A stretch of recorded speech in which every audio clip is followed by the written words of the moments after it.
Rohit hair. आज हम लोग बहुत एक इम्पॉर्टेंट टॉपिक को डिस्कस करेंगे, क्योंकि अगर आप देखें तो 25 तारीख को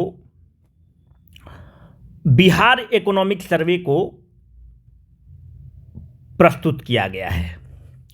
जो बिहार इकोनॉमिक सर्वे है, ये अभी वाला जो एडिशन है बिहार इकोनॉमिक सर्वे का, दिस एडिशन इज मतलब 21-22 का एडिशन है। What do mean by the 21-22? इसको अभी हम लोग थोड़ी देर में डिस्कस कर लेंगे कि 21-22 का मतलब क्या हुआ। रिसेंट इकोनॉमिक सर्वे है, गवर्नमेंट का डॉक्यूमेंट है, और जब भी आप मेंस आंसर राइटिंग करेंगे तो जो भी आप डेटा कोट करेंगे तो आप इकोनॉमिक सर्वे का डेटा कोट करेंगे। जब आप इकोनॉमिक सर्वे का डेटा कोट करते हैं तो आप पाएंगे कि ये गवर्नमेंट का डॉक्यूमेंट है। जब ये गवर्नमेंट का डॉक्यूमेंट है तो आपका आंसर में जो है सब्सटेंशिएट कर सकते हैं आप कुछ भी चीज लिखेंगे तो अगर आप इकोनॉमिक सर्वे का हवाले से जब चीज़ों को प्रस्तुत करेंगे तो आपके आंसर का वेट बढ़ता है, और यही कारण है कि कुछ लोगों को मेंस में आप देखेंगे कि ज़्यादा नंबर आता है। दूसरी बात, ये टॉपिक प्रीलिम्स के लिए भी उतना ही इंपॉर्टेंट है। क्यों? बीपीएससी में अगर आप देखेंगे तो डायरेक्टली फैक्ट पूछता है, कितना इन्फ्लेशन रेट है, चाहे आप पूछेगा कि प्राइमरी सेक्टर का कंट्रीब्यूशन कितना है, सेकेंडरी सेक्टर का कंट्रीब्यूशन कितना है। तो this is very important for your preliminary examination point of view also. पहली बात तो ये हो कि what is economic survey. Economic survey है क्या? आर्थिक सर्वेक्षण है क्या? अगर जो आप आर्थिक सर्वेक्षण के बारे में, ये है क्या? देखिए, आर्थिक सर्वेक्षण, पहली बात तो ये है कि आर्थिक सर्वेक्षण गवर्नमेंट का डॉक्यूमेंट है। Second important factor is, economic survey क्या बताता है? इकोनॉमिक सर्वे ये बताता है कि आप जो पिछली साल जो टारगेट रखे थे उसको आपने कितना हिट किया और उस टारगेट को आपने कितना मिस किया। कहने का मतलब है कि अगर आपने कहा कि हम growth rate of the Bihar की इकोनॉमी को 9% रखेंगे, तो आप ऐसे हवाबाजी करके नहीं निकल सकते हैं। ये डॉक्यूमेंट ये बताता है, उसको एनालिसिस करता है और बताता है कि नहीं भाई, आपका ग्रोथ रेट 5% रहा है। इससे क्या होता है कि जब 5% आपका टारगेट 9% था, ग्रोथ रेट 5% रहा है, इसका मतलब कि कहीं ना कहीं आपने टारगेट को मिस किया। क्यों मिस किया? कहीं पॉलिसी प्रॉपरली एग्जीक्यूट नहीं हुआ होगा, कहीं करप्शन हुआ होगा, या जो भी कारण होगा, आप उस कारण को जानेंगे, उस कारण को दूर करेंगे और फिर अगली साल में आप उस चीज को इंप्लीमेंट करेंगे। तो कहने का मतलब है कि ये एक आईना है। आईना किसको है? सरकार को है कि आपने ये टारगेट कहा था कि पूंजीगत जो एक्सपेंडिचर रहेगा, जो कैपिटल एक्सपेंडिचर रहेगा, इतना करोड़ करेंगे, इतना जॉब पैदा करेंगे, इतना इंडस्ट्री लगाएंगे, इतना हमारा टैक्स आएगा, पर आप उस चीज को मिस कर गए या कोई चीज को आप टारगेट को हिट कर गए, तो उसको आप और कैसे अच्छा कर सकते हैं, और जो मिस कर गए हैं उसको आप कैसे सुधार ला सकते हैं। तो इकोनॉमिक सर्वे हिट और मिसेस के बारे में हम लोगों को आइडिया देता है। दूसरी बात यह है कि why is this economic survey important? Economic survey important किसके लिए है? पॉलिसी मेकर्स के लिए है, हमारे एग्जीक्यूटिव के लिए है, हमारे थिंक टैंक के लिए है। जैसे कि अगर आप अभी इकोनॉमिक सर्वे पढ़ेंगे तो आप पाएंगे कि प्राइमरी सेक्टर का ग्रोथ मात्र 2.3% हुआ है लास्ट 10 साल में। बिहार एक एग्रीकल्चरल इकोनॉमी है, तो हमारा ग्रोथ रेट कम से कम 5% का हम काबिलियत रखते हैं। हम काबिलियत 5% का रखते हैं, पर 10 साल में ग्रोथ रेट 2.3% हुआ है। तो इकोनॉमिक सर्वे हमें यह बताता है कि तुम 5% से ग्रो कर सकते हो, तो हमारा पॉलिसी मेकर यह डिसाइड करेगा कि हमें क्या करना चाहिए, हमें डैम बनाना चाहिए। क्यों? हमारी जमीनें फर्टाइल हैं, पर हम मात्र 2.3% से ग्रो कर पाए प्राइमरी सेक्टर में। 5% की काबिलियत है, 5% का हमारा कैपेसिटी है, तो उसके लिए हम डैम बनाएंगे और लार्ज स्वैथ ऑफ इरिगेटेड एरिया, जो बैरन लैंड है, उसको इरिगेटेड लैंड में कन्वर्ट करेंगे। जहां पर पानी नहीं पहुंचा हुआ है तो वहां पानी पहुंचाएंगे। उसके लिए आपको क्या करना पड़ेगा? इन्वेस्टमेंट करना पड़ेगा। तो कहने का मतलब है कि इकोनॉमिक सर्वे ये हमें आइडिया देता है कि आप मात्र 2.3% से ग्रो कर रहे हैं, आपका पोटेंशियल है 5% से ग्रो करने का। आप आप लैंड इरिगेशन में आप इन्वेस्ट करिए, आप बांध बनाइए, कनाल बनाइए, और इस तरह से आप आगे बढ़ सकते हैं। तो this economic survey gives you an idea, आपके पॉलिसी मेकर्स को आइडिया देता है, फोरसाइट देता है कि आपको क्या करना चाहिए और क्या नहीं करना चाहिए, व्हाट टू डू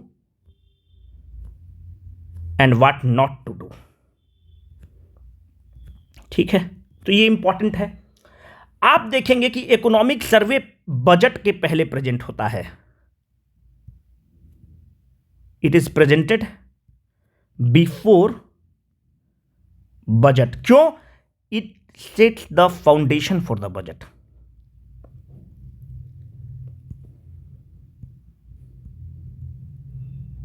इसका मतलब क्या हुआ? अभी जो बजट प्रस्तुत होगा वो तो अगले साल के लिए होगा कि हम यहां पर इतना खर्च करेंगे, इसमें इतना खर्च करेंगे, इसमें इतना खर्च करेंगे, तो इस साल के लिए है। तो आपको इकोनॉमिक सर्वे बताता है कि भैया पिछले साल जो आपने बजट में जो जो बोला था वो आपने कितना अचीव किया। तो कहने का मतलब है कि पिछले साल का आपको आईना दिखाता है। तो इसीलिए कहा जाता है कि it sets the foundation, it sets the tone for the budget. जो बजट आप अगले साल के लिए प्रोड्यूस कर रहे हैं, पिछले साल का आपका बही खाता और आपको आईना दिखा देता है। इकोनॉमिक सर्वे जो 2021-22 है, प्रेजेंट कौन किया है? प्रेजेंट बिहार के डिप्टी चीफ मिनिस्टर और फाइनेंस मिनिस्टर ताराकिशोर प्रसाद जी ने किया है। आपको पता होना चाहिए कि ताराकिशोर प्रसाद जी डिप्टी सीएम तो हैं ही, साथ साथ बिहार के फाइनेंस मिनिस्टर भी हैं। तो वित्त मंत्री इसको प्रेजेंट करता है। कहां से जीतते हैं ताराकिशोर प्रसाद जी? ताराकिशोर प्रसाद जी कटिहार से जीतते हैं, कटिहार कंस्टिट्यूएंसी है। ताराकिशोर प्रसाद जी किस नंबर के डिप्टी सीएम है? He is the 5th deputy CM. थोड़ा सा पता रहे तो कोई दिक्कत नहीं है। पहले डिप्टी सीएम कौन रहे हैं? पहले मुख्यमंत्री श्री कृष्ण सिंह। पहले डिप्टी सीएम और फाइनेंस मिनिस्टर जो रहे हैं वो हैं बिहार के बहुत बड़े स्वतंत्रता संग्राम डॉक्टर अनुग्रह नारायण सिन्हा, या डॉक्टर अनुग्रह नारायण सिंह बोलते हैं। बहुत बड़े फ्रीडम फाइटर रहे हैं और ये औरंगाबाद के रहने वाले हैं। ठीक है, तो हमें थोड़ा सा आइडिया रह गया तो अच्छा रहेगा। अभी हमने आपको एक चीज बताया कि it is presented before the budget and it sets the tone and the tenor of the budget. थोड़ा सा बजट के बारे में देख लीजिए। जो बजट होता है, there is no word called as the budget. Budget तो वर्ड है ही नहीं। अगर अपने संविधान में एनुअल फाइनेंशियल स्टेटमेंट वर्ड से लिखा गया है, annual financial statement, budget word अपने कॉन्स्टिट्यूशन में, अपने संविधान में कहीं है ही नहीं, बजट वर्ड नहीं है। तो it is called as the annual financial statement. जो एनुअल फाइनेंशियल स्टेटमेंट है, जो स्टेट भी बजट प्रोड्यूस करता है, प्रस्तुत करता है, और केंद्र भी बजट प्रस्तुत करता है। जो केंद्र बजट प्रस्तुत करता है वो आर्टिकल 112 के तहत करता है, और जो राज्य बजट प्रस्तुत करता है वो आर्टिकल 202 के तहत करता है। तो चूंकि दोनों इंपॉर्टेंट है, थोड़ा सा ध्यान जरूर रखिएगा। ये अपने बजट से तो रिलेटेड नहीं है, इकोनॉमिक सर्वे से तो रिलेटेड नहीं है, पर मैं बस बता दिया, ध्यान आ गया तो। अब कुछ हम लोग हाईलाइट देखते हैं कि बजट जो अभी हुआ है इसके मुख्य हाईलाइट क्या है, मतलब इसके कुछ इंपॉर्टेंट फीचर्स क्या क्या रहे हैं बजट के। तो अगर आप इंपॉर्टेंट फीचर्स देखें तो इस बजट में टोटल 13 चैप्टर हैं। पहला बात, 13 चैप्टर हैं इस बजट में। हम अब क्या कह रहे हैं कि बजट कब का है? 2021-22 का। मेरा कहने का मतलब है कि इसमें डेटा कब का रहेगा? 1 साल पीछे का रहेगा। 20-21 का डेटा है। क्यों रहेगा 1 साल पहले का? अभी तो भाई 20-21 में जो डेटा लिया, आप जो इसको प्रेजेंट किए हैं, तो डेटा जो आपके पास तो 1 साल पहले का होगा। इसीलिए आप देखेंगे कि इस पूरे इकोनॉमिक सर्वे में जो हमें आइडिया मिल रहा होगा वो 20-20 और 21 में अर्थव्यवस्था में, बिहार के अर्थव्यवस्था में क्या हुआ है उसके बारे में आइडिया है, ना कि 21-22 में क्या हुआ है उसके बारे में आइडिया है। 1 साल पीछे का डेटा है, 1 साल पीछे का डेटा का एनालिसिस है, इसलिए इस साल के बारे में हमको जानकारी मिलेगा कि बिहार की अर्थव्यवस्था में क्या क्या हुआ है। दूसरी बात कि ये कितने नंबर का इकोनॉमिक सर्वे है, तो ये 16वां नंबर का इकोनॉमिक सर्वे है। प्रीलिम्स में इस तरह के प्रश्न पूछे जा सकते हैं, आप तैयार रहिएगा। पहली बार बजट इकोनॉमिक सर्वे कौन प्रस्तुत करते हैं? पहली बार इकोनॉमिक सर्वे 2006-07 में प्रस्तुत किया जाता है। और कौन करते हैं? उस समय के डिप्टी सीएम कम फाइनेंस मिनिस्टर सुशील कुमार मोदी करते हैं। 2006-07 में पहला इकोनॉमिक सर्वे बिहार का प्रस्तुत होता है। अब देखिए, एक डेटा बहुत इंपॉर्टेंट है, ये 2.50%। जब 2020-21 में क्या है? ये कोविड ईयर है, पैंडेमिक है। पैंडेमिक में अगर आपको पता हो तो भारत की अर्थव्यवस्था चरमरा गई। India went into recession. हम लोग फर्स्ट टाइम बहुत दिन बाद रिसेशन में चले जाते हैं और हमारी अर्थव्यवस्था का जो कॉन्ट्रैक्शन हुआ है 7.25% या अप्रोक्सीमेटली आप कहिए तो 7.3% का हमारा कॉन्ट्रैक्शन हो गया इकोनॉमिक का, भारत का। उस परिस्थिति में भी बिहार की अर्थव्यवस्था, अगर आप इकोनॉमिक सर्वे पढ़ेंगे तो देखेंगे कि 2.50% से बढ़ा है। जब देश की अर्थव्यवस्था चरमराई, जब देश का ग्रोथ रेट गिरता है, इट्स टैंक, बिहार की अर्थव्यवस्था 2.5% से ग्रोथ में है, जो कि बहुत अच्छा सिम्टम्स है। Despite the pandemic, despite the everything, we grew at 2.5% and this is marvellous. पहला डेटा ये आपके एग्जाम के लिए अति महत्वपूर्ण डेटा है, पूछा जा सकता है। अब देखिए, एक होता है नॉमिनल जीएसडीपी, मतलब क्या होता है? राज्य सकल घरेलू उत्पाद। ठीक है, नॉमिनल जीएसडीपी क्या है, रियल जीएसडीपी क्या है? अभी आप ध्यान मत दीजिएगा, अभी हम थोड़ी देर बाद इसको पूरे अच्छे से एक्सप्लेन कर देंगे। पहले एक डेटा हम लोग ले लेते हैं, क्योंकि एग्जाम में डेटा ही डायरेक्ट पूछ लेता है और वो आपके लिए पेनफुल हो सकता है। अगर आप नॉमिनल जीएसडीपी देखेंगे बिहार का, तो वो रहा 618.63 थाउजेंड करोड़। सीधा आपको रटना है, कोई उपाय नहीं आपके पास। रियल जीएसडीपी अगर आप देखेंगे बिहार का, तो वो रहा है 419.88 थाउजेंड करोड़।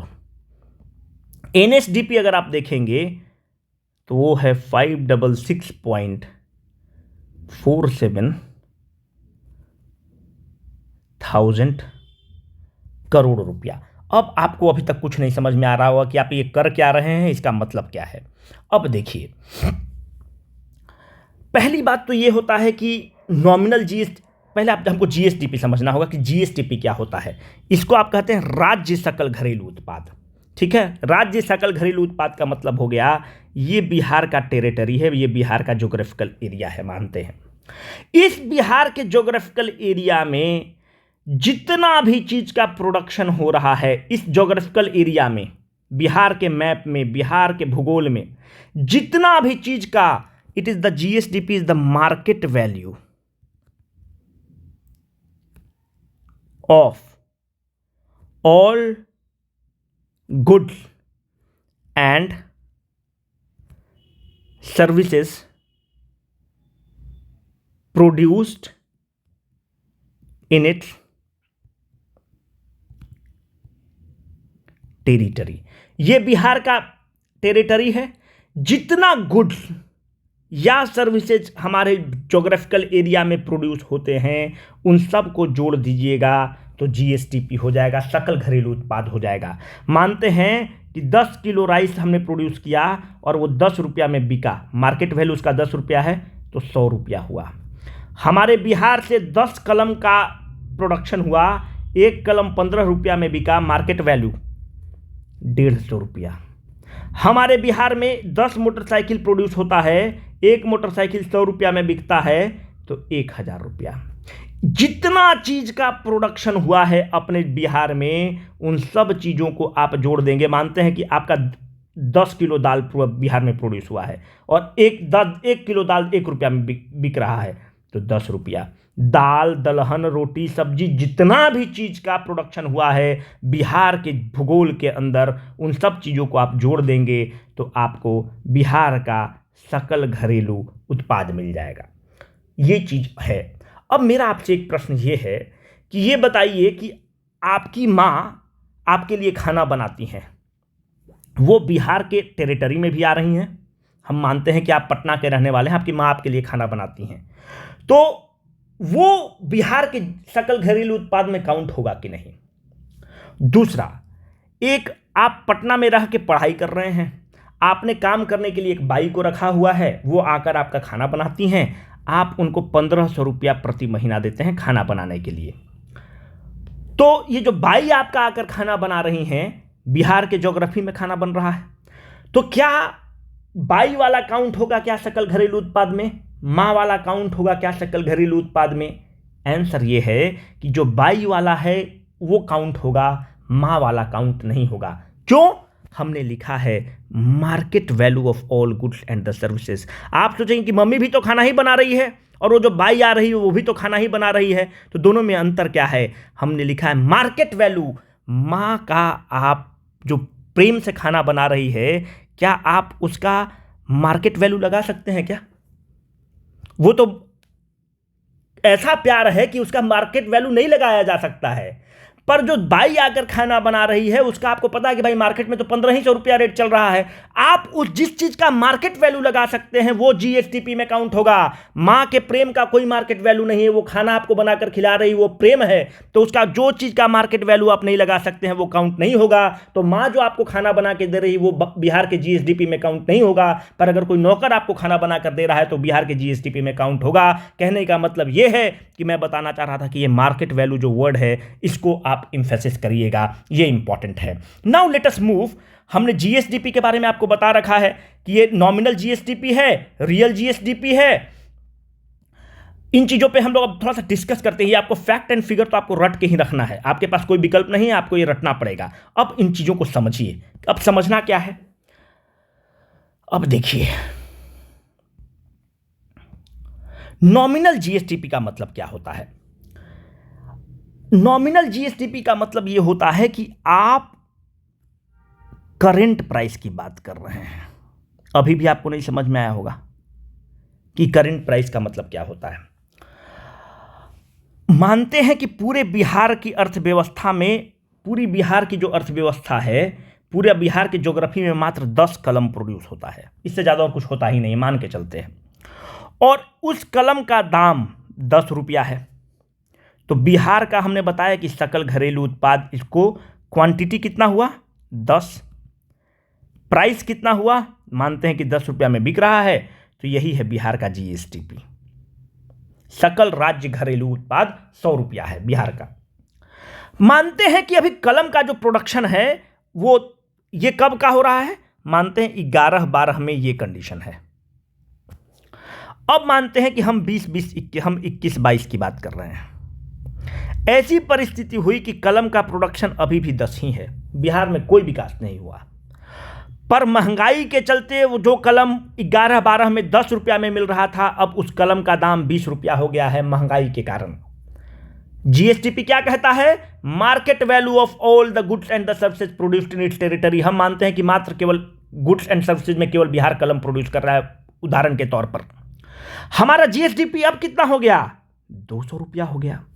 भाई आप मुझे ये बताइए कि क्वांटिटी तो उतना ही है, उस समय भी 10 कलम प्रोड्यूस करते थे, अभी भी 10 कलम प्रोड्यूस कर रहे हैं, पर इसमें 100 रुपया जीएसडीपी उस समय था, अभी जीएसडीपी 200 रुपया हो गया। पर ये जो जीएसडीपी यहां पे अभी है, ये जीएसडीपी का इंक्रीज किसके बिहाफ पर है? ये इन्फ्लेशन के बिहाफ पर है, महंगाई के बिहाफ पर है। भाई कलम वही है, क्वांटिटी वही है। जो कलम 10 रुपया में मिलता था, अब कलम का दाम 20 रुपया हो गया, तो आप कहने की जीएसडीपी बढ़ गया, सकल घरेलू उत्पाद बढ़ गया। यही चीज है, ये जो चीज है, आप ये क्या है, आप ये जो दाम ले रहे हैं ये करंट प्राइस पर ले रहे हैं। जब आप दाम को करंट प्राइस पर लेते हैं उसको आप कहते हैं नॉमिनल जीएसडीपी। तो नॉमिनल जीएसडीपी में क्या इंक्लूडेड है? The nominal GSTP has an inherent component of what? It has an inherent component of inflation. महंगाई इसमें इंक्लूडेड है। पर जब आप चीज को बेस ईयर पर लेते हैं, आप 11, अब हम क्या कह रहे हैं कि नहीं, 10 क्वांटिटी प्रोड्यूस हुआ, हम बेस ईयर पे लेंगे। हम 11-12 को मान लिए हैं कि अपना रेफरेंस ईयर है, 11-12 में दाम नहीं, अब मानते हैं कि अब हमारा प्रोडक्शन हो गया है 20 नहीं, आप मान लीजिए कि 15 हो गया है, हम 15 कलम प्रोड्यूस कर रहे हैं। हम करेंट ईयर का दाम मानने के बजाय हम कहेंगे कि 11-12 में जितना इस कलम का दाम था हम वही लेंगे। तो 11-12 में इस कलम का दाम 10 रुपया था, तो अब आपका जो 150 रुपया हुआ, इसको आप कहते हैं रियल जीएसटीपी। यहां पर आप क्या कर रहे हैं, आप प्राइस को फिक्स कर दिए। कब फिक्स कर रहे हैं? आप बेस ईयर पे कर रहे हैं। हम बेस ईयर मान के चलते हैं, 11-12 को बेस ईयर माने हुए 2011-12 के दाम को।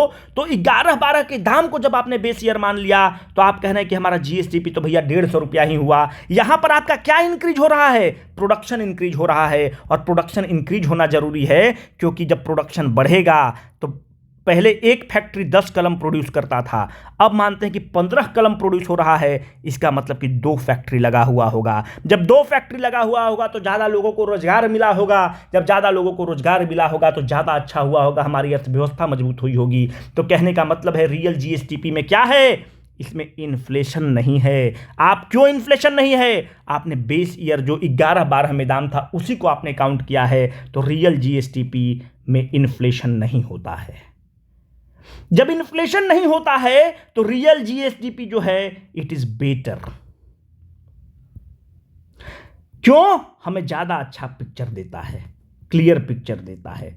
पर प्रश्न ये उठता है कि जितने भी आप डेटा देखेंगे उसमें करंट ईयर को माना जाता है। करंट ईयर के प्राइस को आप देखते हैं, नॉमिनल जीएसटीपी की बात होती है, क्योंकि नॉमिनल जीएसटीपी की वैल्यू आप देखेंगे तो उसमें इन्फ्लेशन इंक्लूडेड होता है। और हमारे ऐसी अर्थव्यवस्था जो हम लोग का अर्थव्यवस्था होता है उसमें क्या होता है? इन्फ्लेशन तो होता ही होता है। जब इन्फ्लेशन होता है तो आप देखेंगे कि क्वांटिटी भले बढ़े चाहे नहीं बढ़े, इन्फ्लेशन के चलते प्राइस ज़्यादा होता है, तो जो जीएसडीपी की वैल्यू ज़्यादा आती है। और सरकार के लिए जीएसडीपी का हाई होना अच्छा है, क्योंकि ये सरकार की ताकत को दिखलाता है। जब जीएसडीपी बढ़ेगा तो निवेशक को लगेगा कि भाई इनकी अर्थव्यवस्था बड़ी स्ट्रांग है। जब अर्थव्यवस्था इनकी बहुत स्ट्रांग है तो फिर निवेश करता है। तो याद रखिए कि रियल जीएसडीपी ज़्यादा अच्छा डेटा होता है, पर रियल जीएसडीपी की जो वैल्यू होती है वो नॉमिनल जीएसडीपी से हम लोग ऐसे अर्थव्यवस्था में कम होता है। पर सरकार कोई चीज़ कम नहीं दिखाना पसंद करेगी, सरकार नॉमिनल जीएसडीपी हमेशा दिखाती है। अगर आपको कुछ नहीं दिया हुआ है तो आप नॉमिनल जीएसडीपी टिक करके आएंगे, नॉमिनल जीएसडीपी वाला डेटा रट के आएंगे। नॉमिनल जीएसडीपी किस चीज़ पे दाम को लेता है? करंट प्राइस पर लेता है। पर पॉलिसी मेकर के लिए, जो पॉलिसी बनाते हैं, जो नीति बनाते हैं, उनके लिए नॉमिनल जीडीपी इंपॉर्टेंट नहीं होता है। वो हमेशा रियल जीडीपी की बात करेंगे, क्योंकि रियल जीडीपी में इन्फ्लेशन नहीं होता है। तो वो सीधा क्वांटिटी की बात करते हैं कि क्वांटिटी बढ़ा कि नहीं, और जब क्वांटिटी बढ़ेगा तो हमारी अर्थव्यवस्था बढ़ेगी। तो ये चीज़ आपको थोड़ा सा पता होना चाहिए। एक होता है जीडीपी डिफ्लेटर। देखिए, तो हम लोग स्टैटिक पार्ट में घुस रहे हैं, पर थोड़ा सा आपको बता देते हैं। जीडीपी डिफ्लेटर होता है that is nominal GDP by real GDP. तो आप निकाल लेंगे नॉमिनल जीडीपी हमेशा ज़्यादा होगा रियल जीडीपी से, तो डिफ्लेटर 1 से ज़्यादा चला जाएगा। अब देखिए, अगर जीडीपी माइनस डिप्रेसिएशन कर देंगे आप, मूल्यह्रास, तो आपको एनडीपी आ जाता है। तो जीडीपी स्टेट के केस में क्या होता है? GSDP gross state domestic product minus depreciation is equal to NSDP. मूल्यह्रास ले लेंगे तो एनएसडीपी मिल जाता है। इससे ज़्यादा कुछ है भी नहीं। आप एनएसडीपी वाला डेटा आप चाहें तो मत रटिएगा, इसको पूछता भी नहीं है। आपको ये दोनों डेटा के लिए कोई भी एल्बो रूम नहीं है, ये दोनों डेटा को आपको रटना पड़ेगा। आप याद रखिएगा कि नॉमिनल जीएसडीपी में इन्फ्लेशन इंक्लूडेड होता है, रियल जीएसडीपी में इन्फ्लेशन इंक्लूडेड नहीं होता है। रियल जीएसडीपी में आप दाम को बेस ईयर से लेकर चलते हैं, ठीक है, और यहां पर जो दाम को करंट ईयर में लेकर चलते हैं, ठीक है। अब आगे बढ़िए। अगर आप 2011-12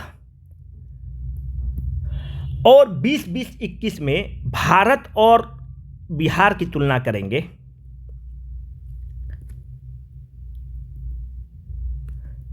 ग्रोथ रेट के रूप में अगर आप एवरेज वैल्यू लेंगे, एवरेज वैल्यू क्या होता है, मतलब है कि 11-12 में 10% से ग्रो किया इंडिया, फिर 8% से ग्रो किया, फिर 3% से ग्रो किया, तो मतलब 3 साल है तो 10, 8, 18, 21 भागा में 3 कर देंगे तो आपको एवरेज वैल्यू मिल जाएगा। तो इसी तरह से कहने का मतलब है कि 11-12 से लेके 20-20 और 21 में इंडिया और बिहार का अगर आप average value of growth rate लेंगे तो दोनों मोर और लेस सेम रहा है।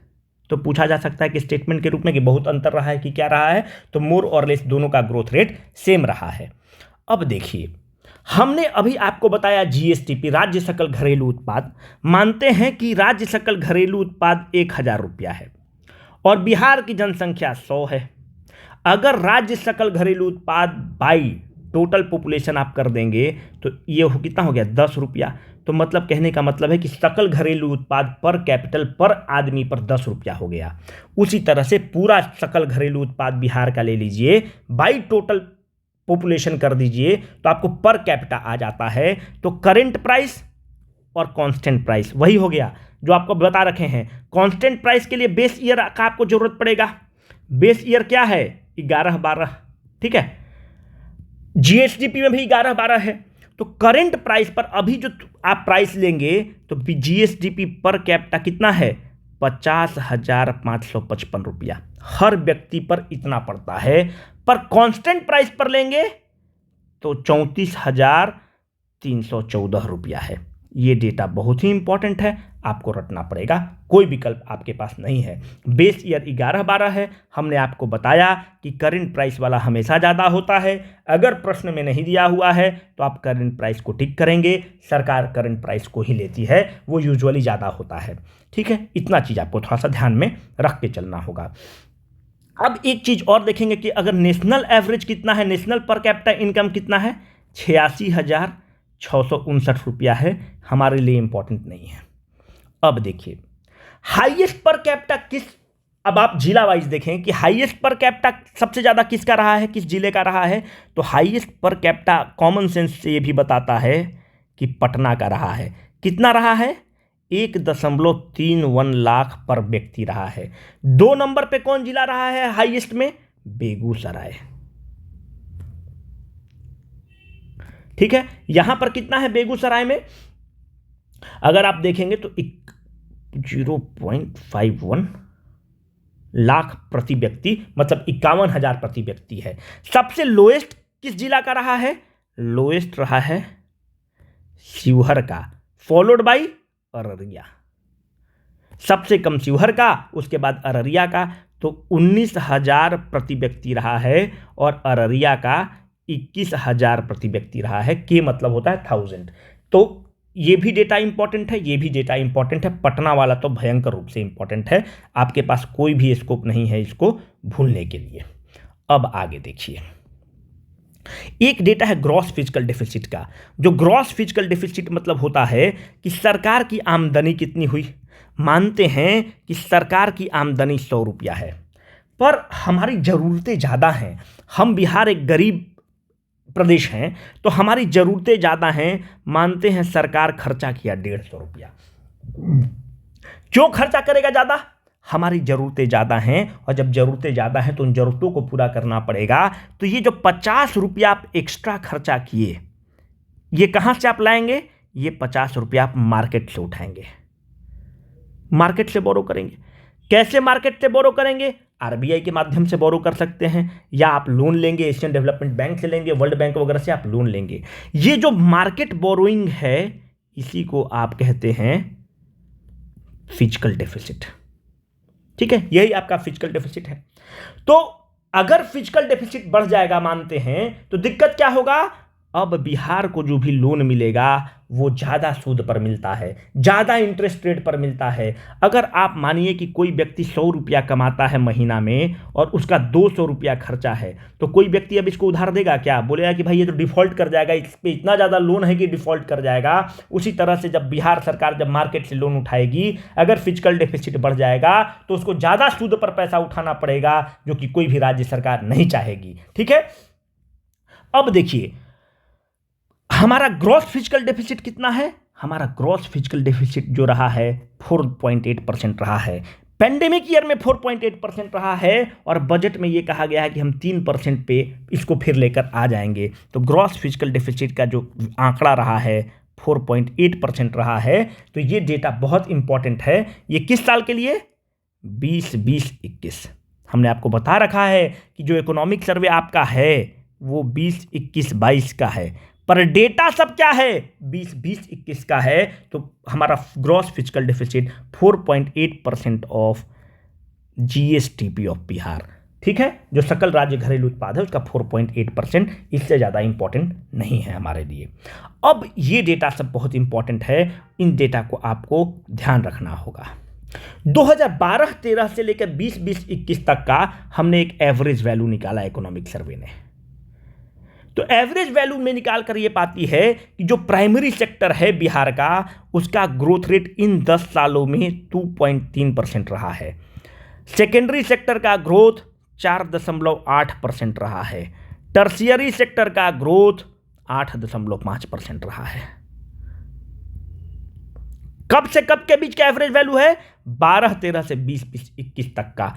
अगर आप प्राइमरी सेक्टर किसको बोलते हैं, primary sector are those sectors that uses the natural resources, that uses the natural, example क्या हो सकता है, माइनिंग, आप नेचुरल रिसोर्स को यूज करते हैं, फॉरेस्ट्री, फिशिंग,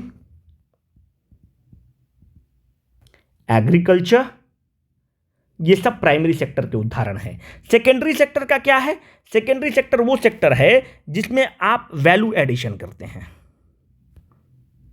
जैसे कि मानते हैं कि कपड़ा आप बना रहे हैं, कपड़ा क्या से बन रहा है, कपास से बन रहा है। मैन्युफैक्चरिंग, जितने इंडस्ट्री होते हैं ये सब सेकेंडरी सेक्टर में आ जाएंगे। सीमेंट उद्योग, तांबा उद्योग, आयरन उद्योग, ये सब जो है मैन्युफैक्चरिंग सेक्टर में आ जाएंगे। टर्शियरी सेक्टर में क्या आ जाएगा, होटल, जो टीसीएस है, विप्रो है, ट्रांसपोर्टेशन, ये सब बैंक, ये सब जो चीज हैं ये टर्शियरी सेक्टर में आ जाएंगे। तो ये डेटा याद रखिएगा कि 12-13 से 20-21 का जो डेटा है 2.3% एवरेज वैल्यू है, 4.8% से सेकेंडरी सेक्टर ग्रोथ किया है और टर्शियरी सेक्टर 8.5% से ग्रो किया है। आप एक डेटा और याद रखिएगा कि बिहार जो है ये एग्रीकल्चर बेस्ड इकोनॉमी है बिहार का।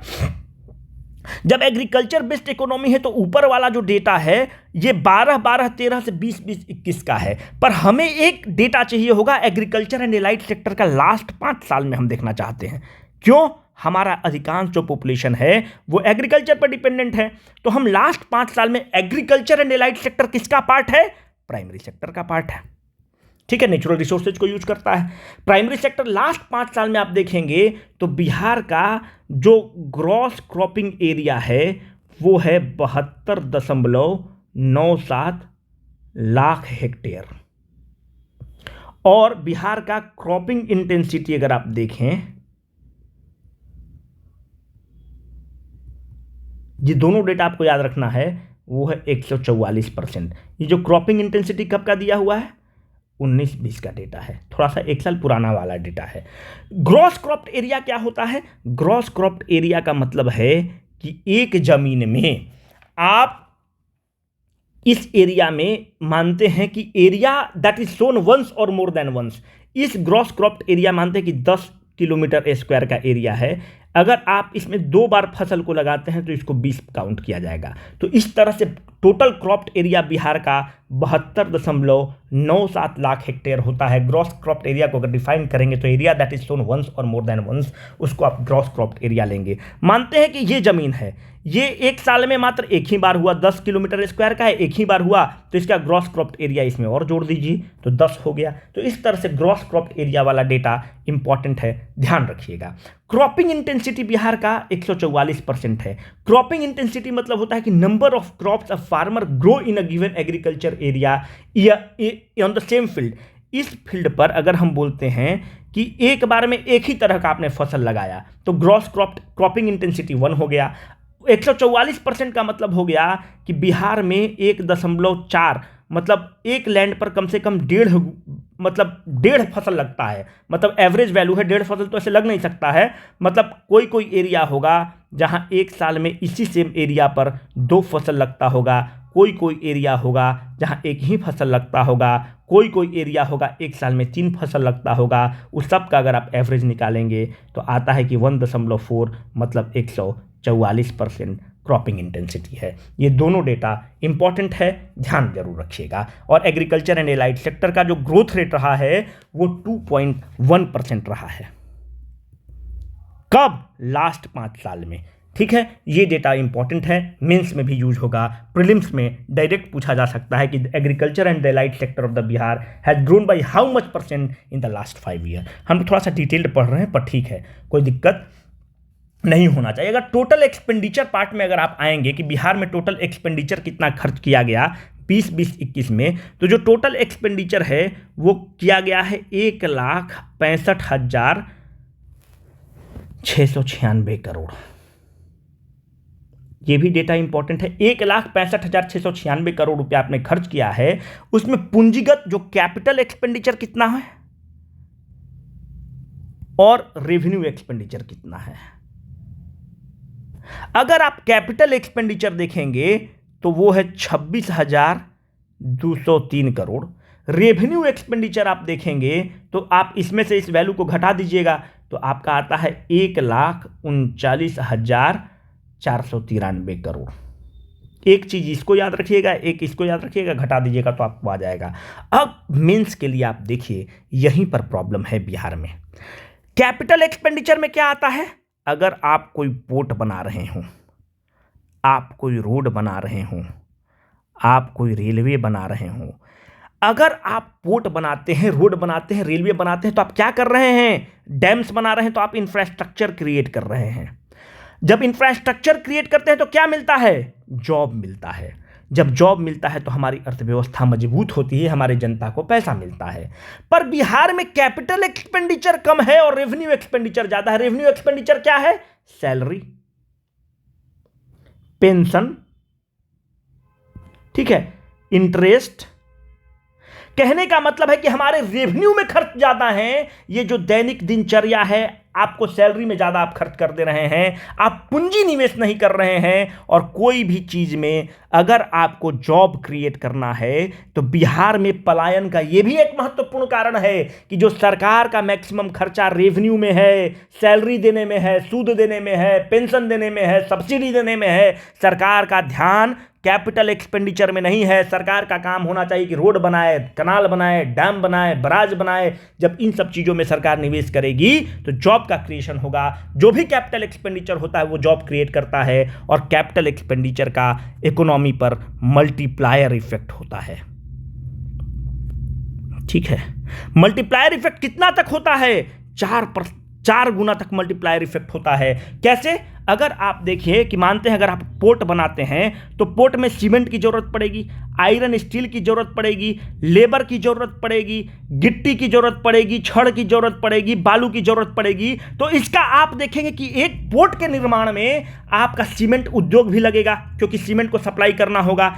आयरन स्टील का प्लांट भी लगेगा क्योंकि आयरन स्टील की जब खपत वहां पर होगी। आपका जो लेबर जो बाहर दिल्ली और मुंबई कमाने जाता है वो बिहार में रुकेगा क्योंकि उसको बिहार में रोजगार मिलेगा। तो जब भी आपको आंसर को सब्सटेंशिएट करना होगा तो आपको ये चीज लिखना होगा कि बिहार की जो सरकार है उसको रेवेन्यू एक्सपेंडिचर पे अपने खर्च को कम करना चाहिए और कैपिटल एक्सपेंडिचर जो पूंजी निवेश है उसको बढ़ावा देना चाहिए। तब जाकर पलायन रुकेगा और बिहार में ग्रोथ होगा, बिहार में जॉब क्रिएट होगा, बिहार में इंडस्ट्रीज लगेंगे। ये भी एक कारण है कि बिहार में इंडस्ट्रीज नहीं लगते हैं क्योंकि हमारे खपत पोर्ट रोड वगैरह पर कम है, रेवेन्यू एक्सपेंडिचर पर ज्यादा है। जब बिहार में अगर पोर्ट का निर्माण होगा, आप कटिहार में बना सकते हैं, भागलपुर वाला जो गंगा वाला बेल्ट है उधर बना सकते हैं। जब पोर्ट का होगा, रोड का होगा, रेलवे का होगा तो सीमेंट का प्लांट बिहार में लगेगा क्योंकि एक सीमेंट को आपको उत्तर प्रदेश से लाना पड़ेगा, एक बिहार से लाना पड़ेगा। तो सहूलियत ये होगा कि आप बिहार से आप लेकर आएँ क्योंकि ट्रांसपोर्टेशन कॉस्ट कम पड़ेगा तो उद्योग भी लगने स्टार्ट होंगे। इस तरह से आप चीज़ों को समग्रता में समझ सकते हैं।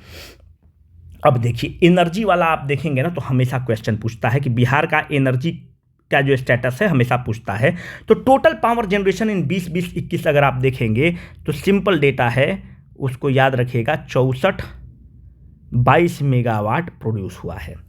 पर कैपिटा कंजम्पशन अगर आप देखेंगे प्रति व्यक्ति कंजम्पशन कितना है 20-21 में, तो वो है 350 किलोवाट आवर, जबकि 19-14-15 में अगर आप देखते हैं तो प्रति व्यक्ति कंजम्पशन था 203 kilowatt hour.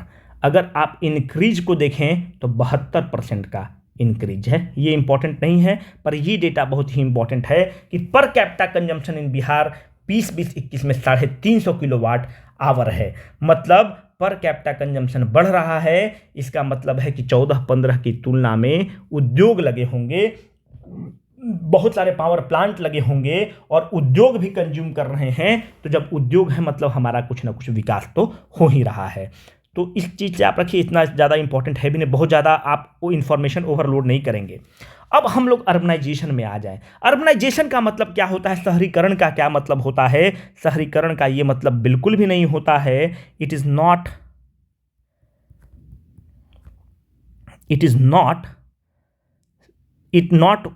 Only means shifting of people from rural area to urban area, but it means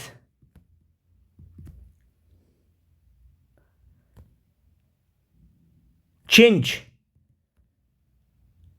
in their lifestyle, job, social fabric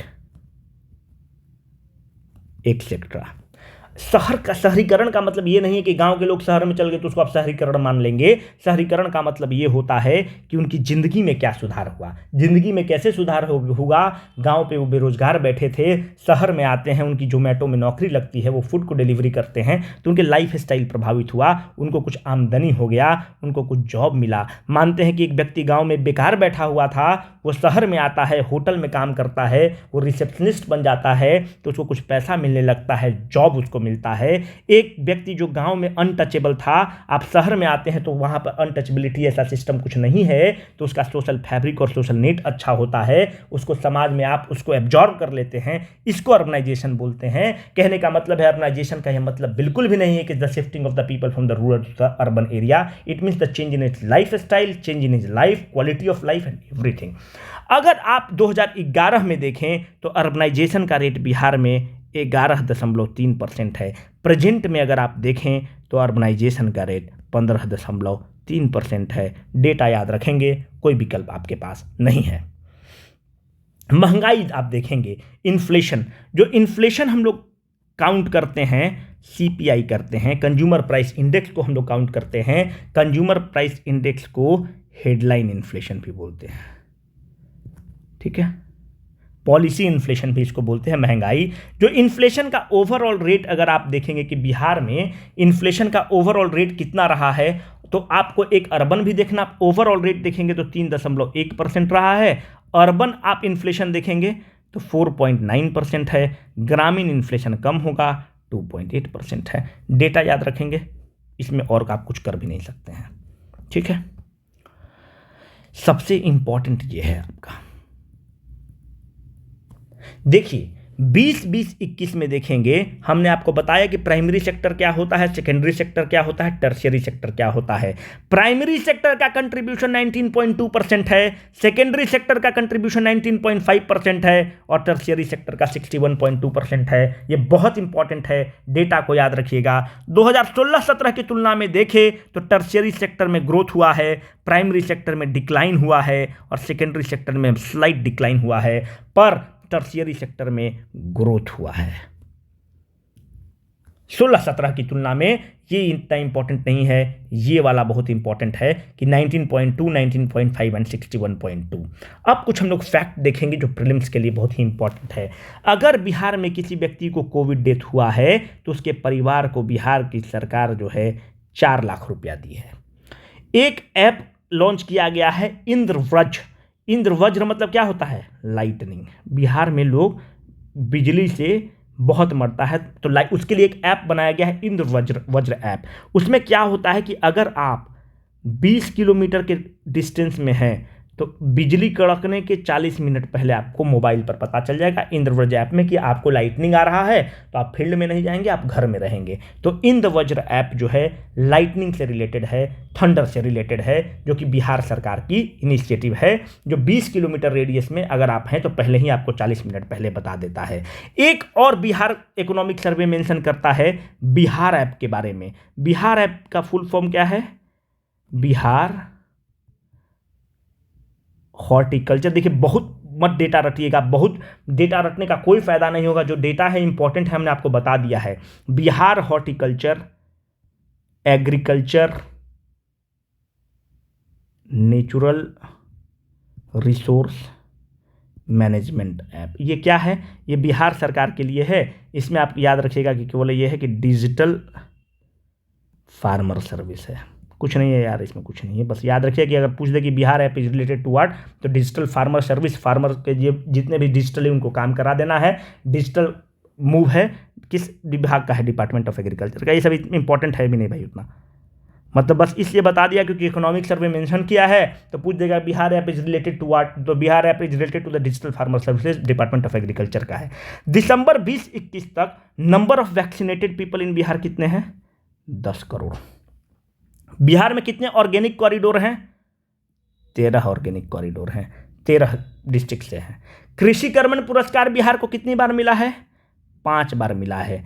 कृषि कर्मण पुरस्कार कौन देता है? डिपार्टमेंट ऑफ एग्रीकल्चर, भारत सरकार देता है। पहली बार कृषि कर्मण पुरस्कार कब लॉन्च किया गया? 2012 में।